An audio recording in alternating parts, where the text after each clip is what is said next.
On behalf of AI Trends, I'd like to welcome you to Future of Work is Now, Intelligent Virtual Assistant's Impact on the Customer Revenue Lifecycle. My name is Elizabeth Lamb. I'm the host and technical director for today's event. And now I'd like to introduce you to Elliot Weinman, conference founder and chair of AI World and executive director of AI Trends. Hi, Elizabeth. Thank you very much, and welcome everybody to today's webinar.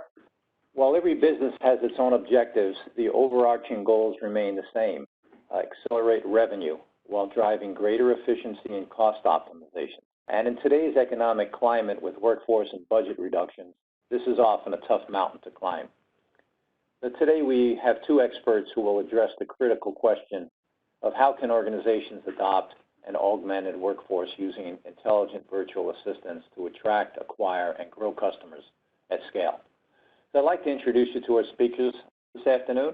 Dave Schumel, Research Director of Cognitive and AI Systems and Content Analytics Research, and his research covers information access and AI technologies.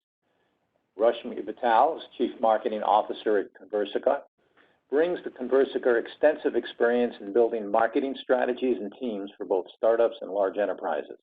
Prior to joining Conversica, Rashmi led marketing for SAP Customer Data Cloud after the successful acquisition of Gigya, the leader in customer identity management, and has held various marketing leadership positions at IBM, Oracle, and Neustar. So please welcome David and Rashmi. I'll just pass it over to David to start the webinar. Thanks, Elliot. As Elliot said, my name is Dave Schumel. I'm the lead analyst at IDC for our research on AI software platforms research. And as part of that research, we cover conversational AI and digital assistant technologies and interactive virtual assistants. So I'm pleased to be here to talk to you a little bit about the overview of the market and what we're seeing, from IDC's point of view. So let's start out with, what is AI? And IDC has a pretty, exhaustive definition of what AI is, and you can see it there, systems that learn, reason, and self-correct, and that they hypothesize and formulate possible answers based on available evidence.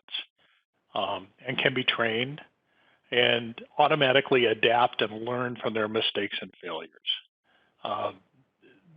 This is a very different type of software than people have ever actually used before. In the past, people have built programmatic applications where a programmer actually decides what happens. Now what we're seeing is the development of types of software that can actually interact with people and interact with data and make recommendations and build, suggestions and predictions and things like that. This is a really broad market, and it includes a lot of different types of technologies that we've highlighted, and as you can see, deep learning and machine learning, conversational AI, natural language processing, search, voice and speech recognition. All of those are being used to help applications, support sales, finance, risk management, R&D, procurement, HR, marketing, and even things like performance management.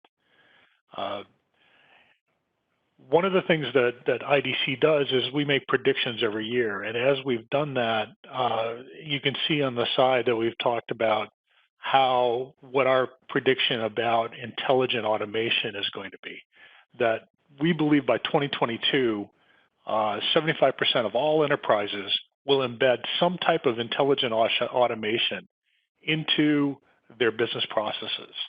And they'll be using AI-based software, like we just talked about, to discover operational and experiential insights to guide innovation and even to automate various types of processes. So how do we do that? So IDCs, to help people or help enterprises evaluate various opportunities and mitigate some of the risks of using AI, we've developed an AI-based automation evolution framework. The whole intent of this is to guide businesses and IT leaders' decision-making by defining what the expected level of AI-based automation should be, depending on the evolution of the technology and the hierarchy of the automation scope. And it's just a way to help categorize advancements in AI. And to do that, you see that we've identified 5 levels. And basically, as you can see from the top, we have human-led, machine-supported, machine-led, human-supported, machine-led, human-governed, and machine-controlled. So let's take a minute and talk about those a little bit more. The question is, at the first level, we see basically this is all human-based. It's the humans that do the processing, they analyze the data, they essentially act on any of those decisions, and then move forward. So this is essentially what a lot of people are doing today. The next level is human-led, machine-supported. The human continues to lead the analysis and decision-making, but is now relying on machines, across these kinds of steps in terms of the analysis. You may have some type of, automatic analysis and capability, and that actually provides the human with the information that they need to make the decision. At the next level, we have machine-led, human-supported. In this case, the machine is actually using a wide range of techniques, including artificial intelligence and machine learning, to conduct the analysis and produce the insights. And then those insights are actually reviewed by humans, and the human still makes the decision. At the next level, we have, machine-led and human-governed. The difference with this level is that the machine actually performs all the analysis, does all the information gathering, makes the decision, and then the human provides some level of oversight to make sure it's correct in terms of providing some level of correction. And then at the final stage is this whole machine controlled. IDC doesn't expect that, we'll get to this level and, for another 30 or 40 years. It's really what we would call artificial general intelligence. So it's a way of thinking about these. And then on the y-axis, we also have, who produces those insights, who decides, and who acts based on those decisions. If we move on to the next slide, we see that we also have whether those decisions are controlling a set of tasks, whether they're controlling a set of activities, which is a group of tasks, or a set of related activities, which we would call a business process, or is it a set of overall connected process? So this is just, kind of one kind of way to think about how AI-based automation can help an organization, and it establishes a framework, to fall in there. Where we see today, most of the systems that we're working with fall into this category of either machine-led and human-supported or machine-led and human-governed, and they tend to be done at mostly the activity and the process level. Sometimes we'll see them being done at the task level, but very rarely will we see this happening at the overall system level. So this is just a way of thinking about this, how AI automation, can affect your business processes in your industries. IDC's also done a number of surveys and studies, and we've looked at a wide variety of use cases that people are developing AI applications for. At the top of our list are things like IT automation and smart networking and supply logistics. But you can also see we have intelligent process automation, automated customer service agents. We also have sales process recommendation and automation systems, which are quite popular. So these are areas where IDC is actually seeing people develop and deploy these kinds of applications today. And the interesting part about this is a study that was done in early 2019. We've seen that continued even into 2020. And interestingly enough, in this era of COVID-19, we've actually seen organizations doubling down on these particular cases, especially the ones that are conversational AI and the ones that are focusing on sales and customer service. Those seem to be doing very well, even in this era of people having to worry about their budgets and supply chain and all those kinds of things. We're seeing AI applications and AI use cases that focus on the conversational part, the interaction part, and helping bring in more revenue around sales and things like that is something a lot of organizations are focusing on. So the other question that we have that we ask about is what verticals, what industries are we seeing the highest AI budgets? And where IDC has been seeing these, typically is in telecommunications. We're seeing it in banking and manufacturing, security and investment services, and professional services. We also are seeing, increases in retail and in other types of industries where, AI-based automation is helping personalize and bring results back to the consumer.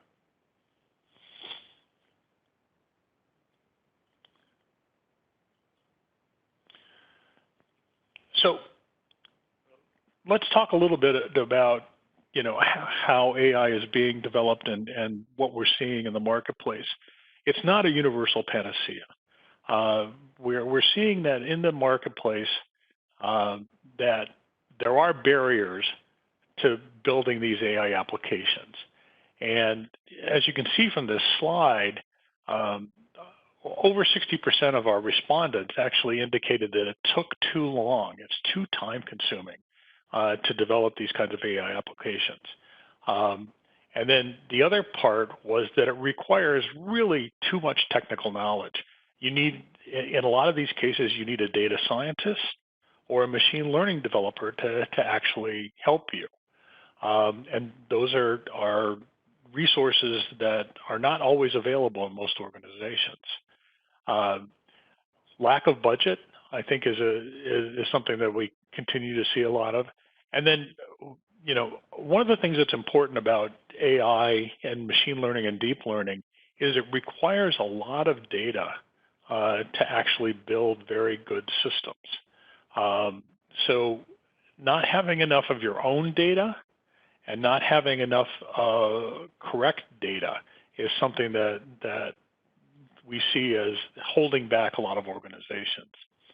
And then, finally, a lot of organizations have just gotten started and started building their own deep learning or machine learning algorithms or models or AI app, and they really haven't used their vendor as much for support as they probably should have, and so we see that's a typical area.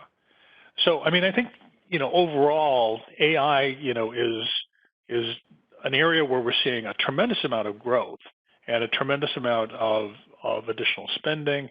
We're seeing organizations putting these into production, and we see them generating additional types of revenue for the organizations or helping them save money.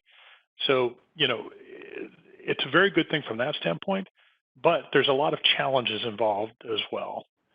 So, and I think with that, I'll hand it off to Rashmi, and she'll take on to the next one. So. Great. Thanks, Dave, and hello, everyone, and glad you could join today's webinar. Dave set up a lot of the challenges here really well. What I'm going to do here in the remainder of our time together is just show you how one by one those challenges can be tackled in a very pragmatic way that drives business value into the organization.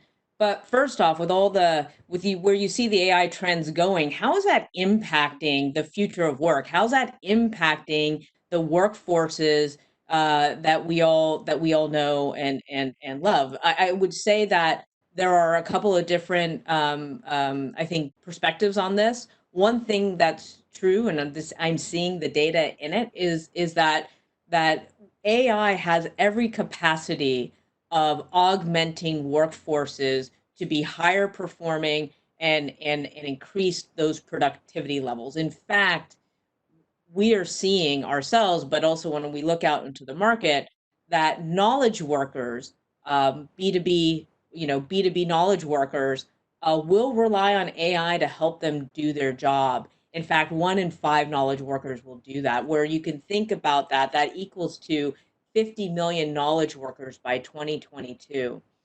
And where are we seeing the impact of AI within the workplace or within organizations? And I think we're seeing it in a lot of places. And as Dave mentioned, AI itself is a very powerful technology. And in fact, there's a series of technologies that can make up, AI. What we're seeing is that when you think about that, intelligent automation is the critical wave that's happening, where you take the AI and underneath it could be even the conversational AI aspects, but overall AI, machine learning, that intelligent or robotic process automation coming together to drive better business outcomes, whether that's driving operational efficiencies and reducing costs, or even driving top line growth within an organization. But how is AI impacting the future of work? Well, let's just take some examples. Manufacturing, right? We know manufacturing has a long history of using various forms of automation, even robotic automation, to drive existing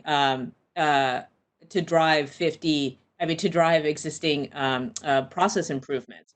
But the key is that it's really about the coexistence now of intelligent automation and human intelligence together. In fact, in a study conducted by the Information Technology and Innovation Foundation, they're citing that approximately 75% of new manufacturing jobs will be AI related in data science, data quality analysis, and robotics specialists over the next 5 years.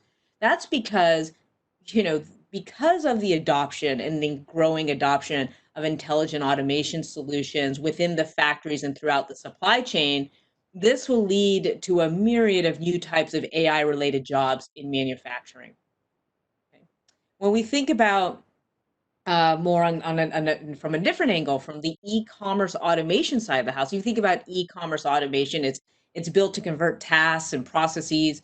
Even those could be campaigns within your business that automate and intelligently execute exactly when needed, right? And so, but the key part about e-commerce automation is that it's giving the people who drive kind of the operations within the organization one very critical thing, and that's time, right? And so by being able to automate through e-commerce automation, by being able to automate over 1.1 billion workflows, right, offloading some of those decisions, that means people can invest more time in that higher value work that e-commerce really depends upon. That could be around retraining staff on new fulfillment processes. I mean, just think about how much, if you just take the retail industry that drives a lot of e-commerce, you just think about what they've had to do in the past 6 months to kind of realign and drive new fulfillment needs, right? Especially through as a result of increased use of transactions over digital. Crisis communications, working out new deals with suppliers. Basically, what this translates to is that people are great at building trusted relationships, at solving complex problems, right? And then driving kind of new deals to closures and being creative about it. Automation is fantastic at being able to automate those billions of workflows that frankly can be offloaded.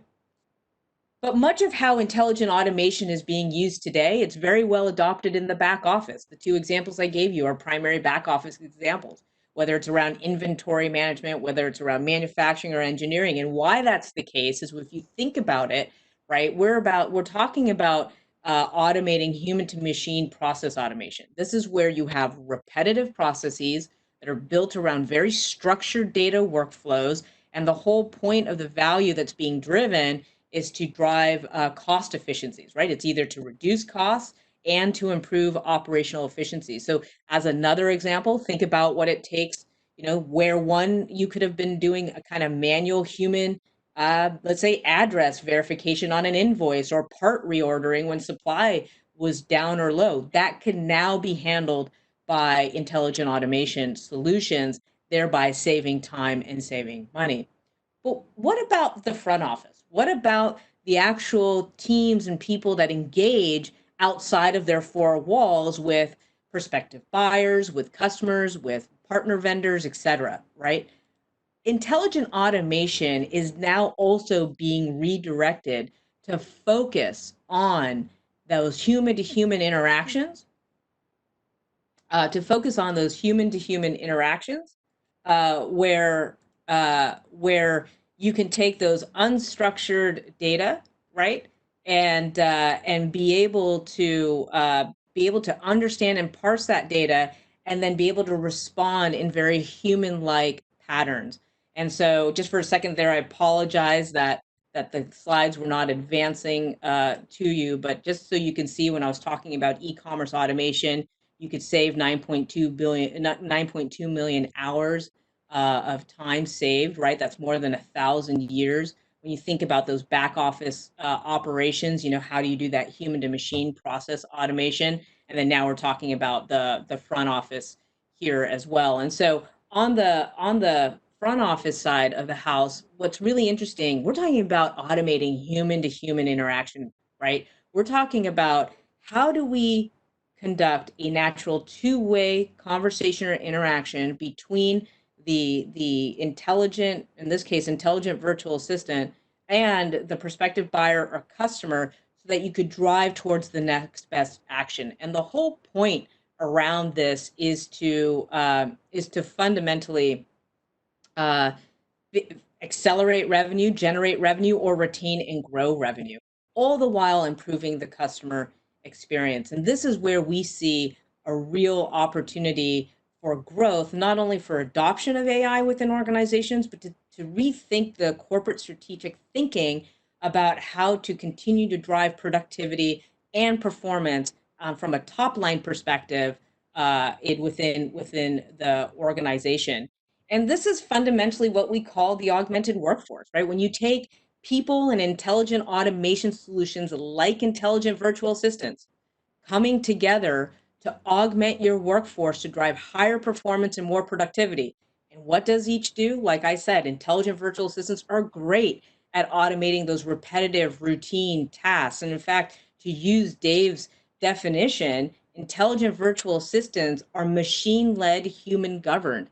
They do autonomously go out and engage with the contact in a back and forth dialogue to determine that next best action, and they can actually take that action.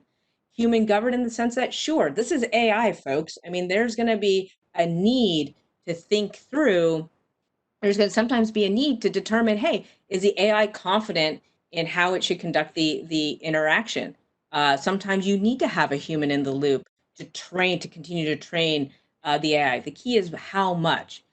This is where the difference comes amongst how much investment is already made in the intelligent virtual assistant and the use cases that they support.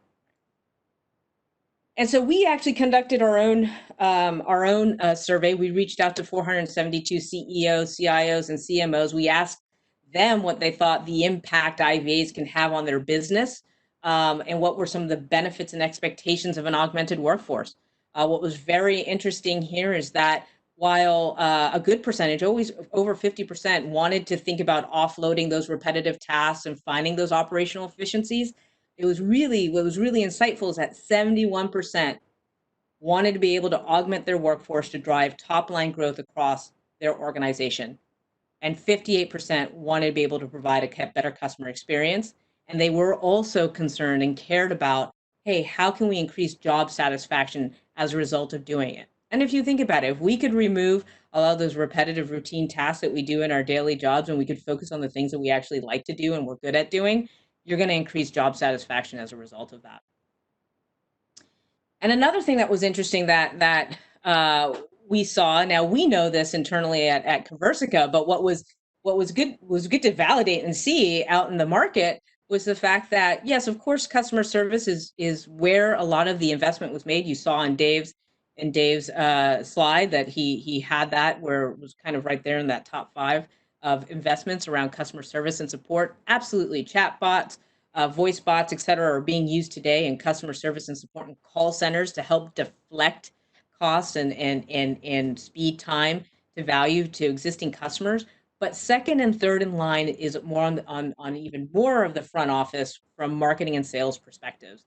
And what do we mean by this? Well, this is really around how can you use intelligent virtual assistant to help attract more of your prospective buyers into what it is that you're doing, into your web. How can you use an intelligent virtual assistant to qualify opportunities to see if they're sales ready so that that can then have a higher chance of converting into pipeline.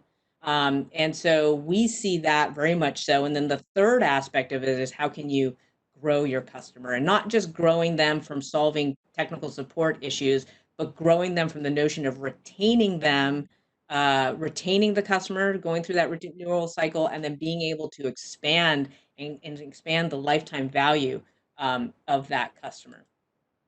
And so what can an intelligent virtual assistant do for you? Well, it absolutely engages inbound prospects and your customers across a number of different communication channels to do one major thing, to determine interest, right? And then not only to determine that interest, but then to take that next best action and to be able to do it at scale.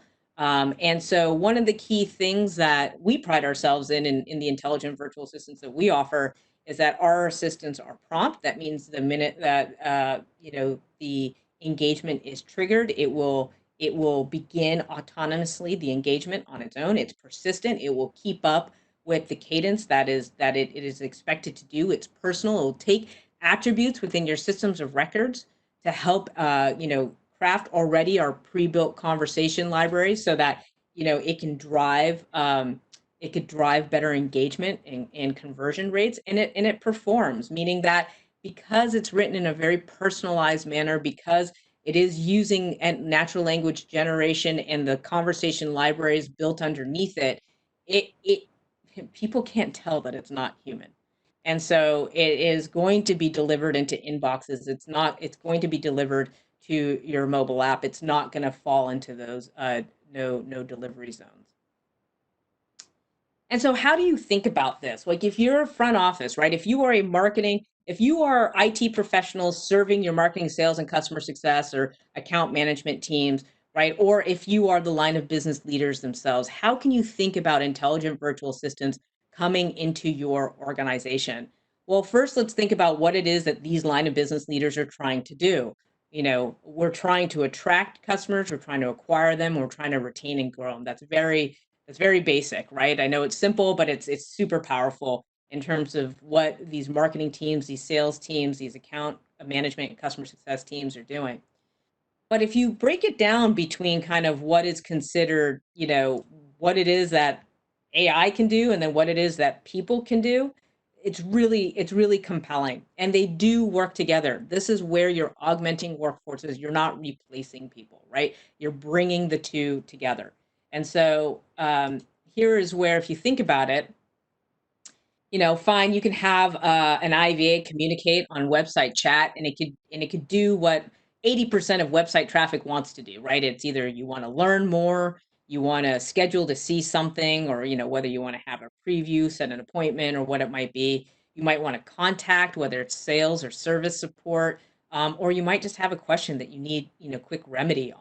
That's usually what a website chat is really meant and built around doing. It's a smart router, where it's going to lead the person to the information that they seek, right?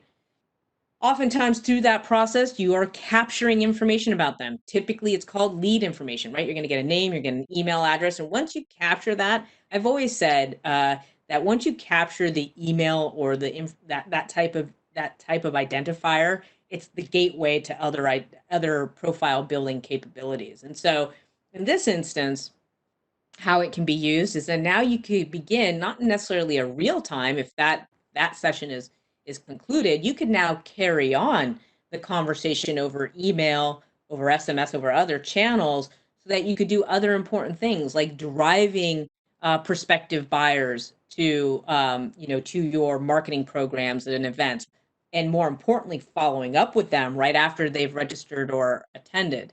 Uh, and yes, you may be contacted by our IVA after this. And then, or what if, this is a common problem amongst especially marketing professionals, is we invest so much money into generating demand, generating leads, that they don't always go touched, or if they're touched, they're not touched very well. So after about 90 or 120 days, they become inactive or dormant. How can you resurrect them to see if those prospective buyers are actually in market? Great opportunity to use an IVA and AI powered conversation to do that. Around engaging inbound demand. Not all leads are created equally, right? Some leads are early stage, some leads are sales ready. How can you figure out, which ones are sales ready and which ones aren't, and then pass them on to your salespeople? Once you've identified those that are sales ready across the spectrum here, now you're ready for your people powered conversations. And people are great, as I said, at doing what? They're great at creating value. They understand, and they're trying to help the prospective with the prospective buyer with why change, why should they even be considering anything different from the status quo today. They're also great at elevating the value, making sure that their prospective buyer understands the ROI and the benefits they're going to get by investing in whatever products, goods, and services that they're offering.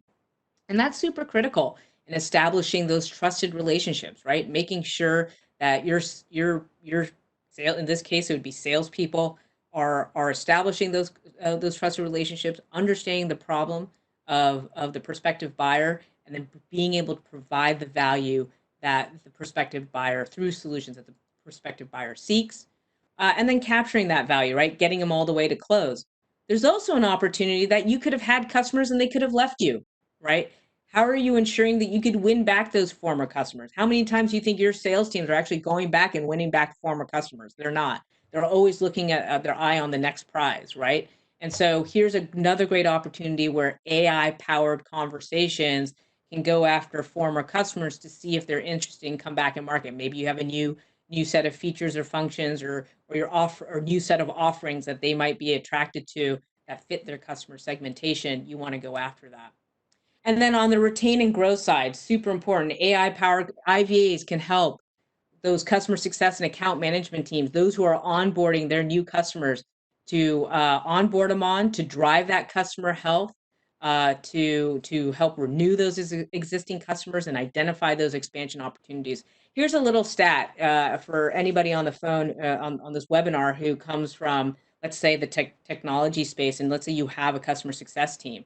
Oftentimes, customer success teams have 50 to 1 or 100 to 1 account to rep ratios. 50 to 1 to 100 to 1.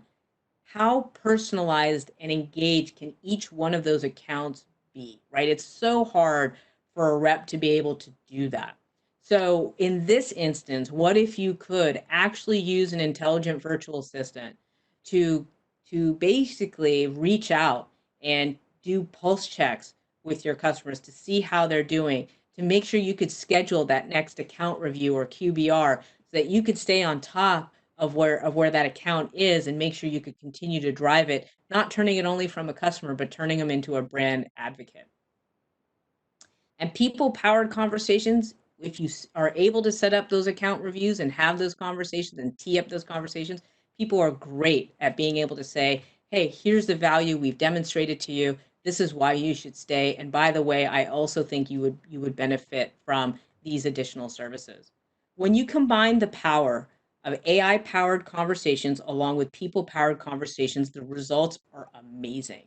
You can go from having, on the marketing and sales side, typically less than 30% lead coverage, oftentimes poor sales conversion rates, up to 100% lead coverage and greater than 40% sales conversion rates.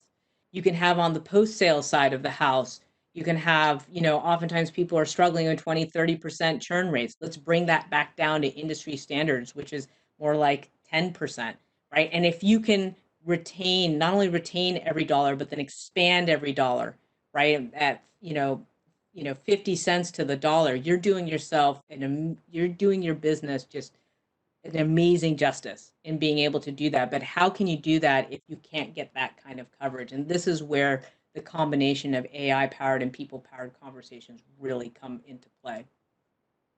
And so what does it look like when you think about a conversation exchange?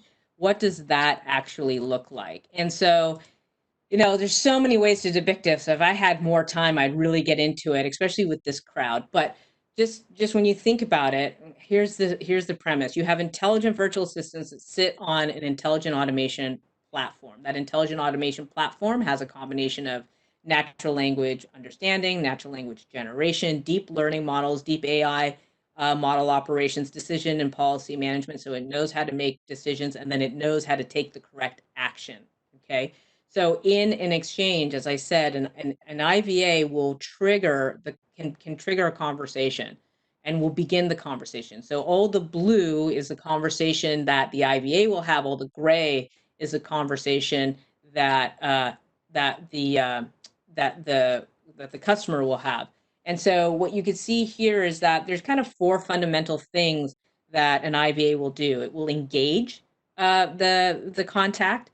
It will multiple times, based on how you've configured it, do outreach to the contact, each message being different, right?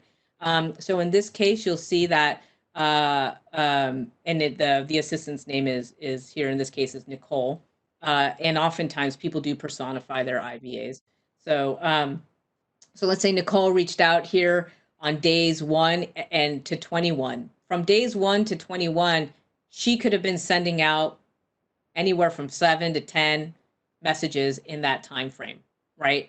On day 22, Nicole gets a response back from Bill, and saying, sorry, I didn't get back to you sooner. I'm just downloaded the software. I'm just trying it. I'll let you know. Right now, what happens is that for the IVA will know that it's engaged, and it will alert the CRM and the sales. It'll send an alert to the CRM system and alert the sales rep. So it's taking action by letting the sales rep who covers this account know that there's been a response. And then, because it's also going to the CRM, it knows who the sales rep is. So in the response back, it will put the name of the sales rep back into the workflow and say, hi, Bill, this sales rep, Colby, is working on this and would like to give you a call.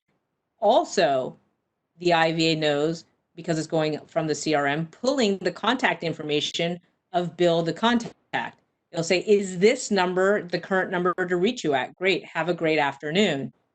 Bill responds back, no, I'm working from home, as a lot of us are doing now, right? Here's the number you should reach me at. We log that as a response. The IVA logs it back into the response in the CRM and notifies the sales rep and does the handoff, right? So now it's the sales rep's turn to take this. They've been notified, they've been alerted, and then they can pick this up. What we've also seen as a best practice is that on day 25 or sometime thereafter, day 23, the assistant will reach back out again, and we'll just say, hey, I just wanted to follow up and make sure Colby got you all the information you needed. Did you get to connect with Colby? And more often than not, we get the prospective buyer to respond back and say, yep, we're all set for a meeting, thank you. And then we could tell that there's been action, and we put another status update change into the CRM. So not only are you seeing how the IVA can engage, can comprehend, can respond, but you could also see how it acts and how it's being a good teammate to the sales rep that's actually covering the account and keeping them up to date and notified of how this transaction is happening. So, not all IVAs are created equally. I think it's important to really consider your project, your need, your scope, and what you're getting into. Dave earlier highlighted a couple of objections, right? Dave highlighted a little bit earlier a couple of the objections or the barriers to entry. Here's some of the things that we here specifically at Conversica have worked really hard on. Too time consuming.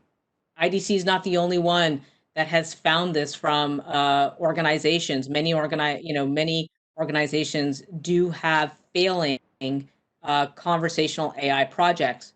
We have mitigated against this because we provide to you pre-built intelligent virtual assistants that sit on top of our intelligent automation platform. And so with that, we can get an IVA up and running in just 2 weeks. Too technical. No coding required at all by the customer or the organization. And once an IVA goes live, it is super productive on day one. We always say this: it's more productive than your business development rep or sales development rep on day one. The reason being is we put a lot into the platform. We've been around for over 13 years. We have been able to build 500 pre-built conversations on 1,900 phrase packages. Underneath it has 31,000 phrases. So we've got a really robust intents to exchange to phrase to conversation packaging that we have. All right. From lack of data or poor data, absolutely. AI models are only as good as the data that you're feeding it. And so we've have over 250 million interactions served through our platform. And so our models are really tight and constantly evolving. To that point, we get a 98% AI accuracy rate. That's a combination of accuracy and how we interpret any of the message, how we respond to the message, and then how we take action on that message. And in terms of lack of budget, I think in today's world, when we're talking about, we all have a new lens on digital transformation initiatives, and that which is going to drive our business continuity forward. We're not playing with the same rules that we're playing before COVID. Now, today, we all have to do a heck of a lot more with less, and we need to lean more on the digital initiatives that we're putting in place to augment our organization, specifically to workforces, as we continue to see kind of budgets being, flattened or restrained, and even and hopefully even as hiring increases, there's still reality that human capital alone is not going to solve this problem. And so this is where I would submit that the ROI on this is just really huge. Like, we have helped over, our 2,000 customers generate over $20 billion of revenue. And as far as the support is concerned, we've got a tremendous NPS score with our customers. But let me leave you with one thought here, and this is our a use case. Epson, everybody knows Epson America, just a really fantastic brand in the global world, right? Before they invested in us, this was more on the sales and marketing side of the house. They had a lot of leads that they were generating that were coming in. Sales were at a capacity and not being able to follow up. They were leaving a lot of money on the table. While you can see here, they had a 21.5% engagement rate, 18% conversion rate from MQL to SQL.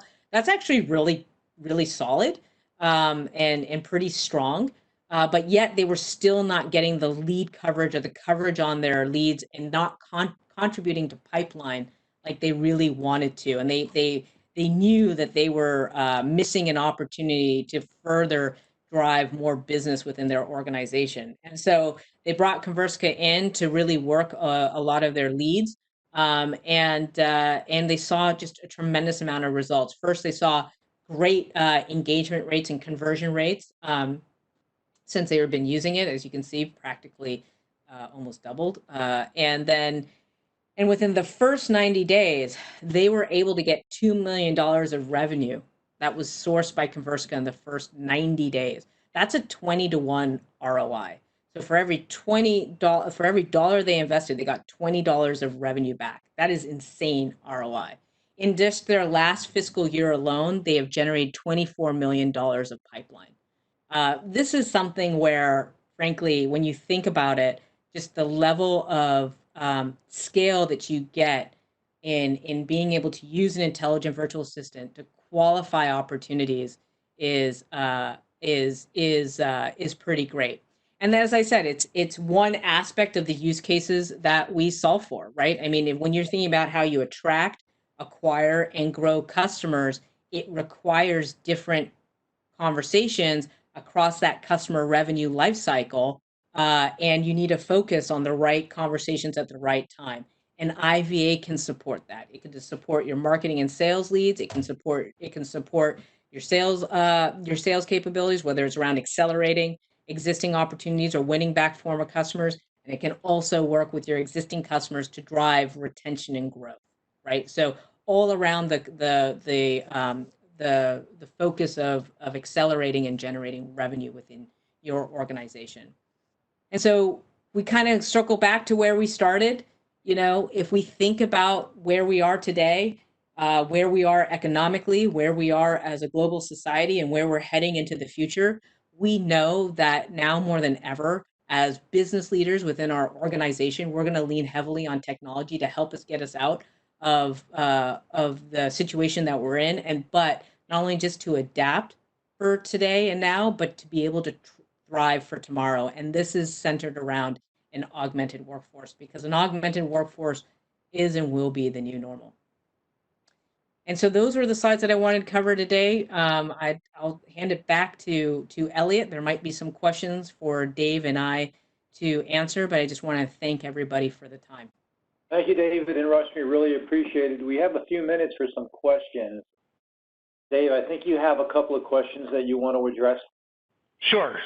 We have some from the panelists that we've got. So the first question is for Rashmi. Actually, the first two questions are for Rashmi. The biggest challenge we find is that the customer is interested in more experimentation, like proof of concepts, which makes it harder for service providers from investing a lot of time and no cost. Therefore, the answer lies in a tool set that can allow virtual assistants to be developed very quickly with low code, no code, without a huge set of data, and mostly with no data scientists. Based on that, can you talk a little bit about how, Conversica can help that? Yeah, absolutely. I mean, so we offer intelligent virtual assistant applications. It is no coding required, no data scientist required on your side, on your end. We don't, we do all the development work in R&D, and then in terms of building an intelligent virtual assistant, and that is literally the offering you're getting. And so that's why we can get up and running in just 2 weeks. It's really more about configuring it within your environment than it is about coding or building or develop anything. So that's the difference. This is actually an end-to-end solution. This isn't a bunch of tools that you have to piece together and then build an application on top of. The application is built. It's called an intelligent virtual assistant. And the use cases that it serves are the ones that are focused on front office applications around marketing, sales, customer success, and account management teams. So that's the idea there. And the whole point is that, hey, if you could get this up and running in 2 weeks, we see customers, as you just saw in the Epson case study, customers are seeing value in return on investment, sometimes in just as short as 90 days. So this isn't that it takes 6 months or 12 months to get up and running, and then from there you get 3 months ROI. This is, you can be up and running in 2 weeks, and you can start reaping the benefit, 3 months after that. Terrific. That's great. Thanks. So the next question says, is your solution specific to lead engagement, or is it generic to build, generic IVAs? Yeah. So again, we have a marketing IVA, we have a sales IVA, we have a customer success IVA. We also have some industry specific IVAs. We're going to be coming out with a payments IVA soon for finance, and you think about collections. So we actually have the IVA that can serve the different aspects of the customer revenue lifecycle. So not just only lead engagement, but other aspects as well. Terrific. The next question is what do Conversica's customers see as the biggest challenge in getting these IVAs ready for production use? Yeah, that's a great question. I think a lot of it is around what is the technology ecosystem around you, right? So what is from your marketing automation solution to your CRM to maybe other types of solutions you might be using, you know, how do we integrate into that? We've put a lot of investment in. We integrate in over 40 different technologies, tech stacks, so we can make that really easy. We also offer an API, a well-documented API, where you can integrate into it should you not be one of the integrations that we support. And it's pretty straightforward. It's something that you work with our customer success and professional services team to get implemented. But that would be the biggest challenge. I think that, and then working with the marketing and sales and customer success teams, how to segment either the prospective buyers or their customers and say which ones do you want to tackle first. Um, but we help and walk them through all of that and give them the best practices that they can use so that they can get started on it. Terrific, terrific. So another question, Rashmi, for you is, we have a very diverse nation now. How does Conversica handle multilingual interactions? Yeah, great question. So we do support multiple languages. We support 6 today. Let's see. We support English, Spanish, French, German, Portuguese, and Japanese. And so it's really interesting. So we can have it where the IVA, let's say, can originate the conversation in English, but somebody responds back in Spanish. It can respond back in Spanish, right? And so it can do that flip and switch as it needs to. And also we look at it to think of bringing on an IVA like hiring a new member of your team.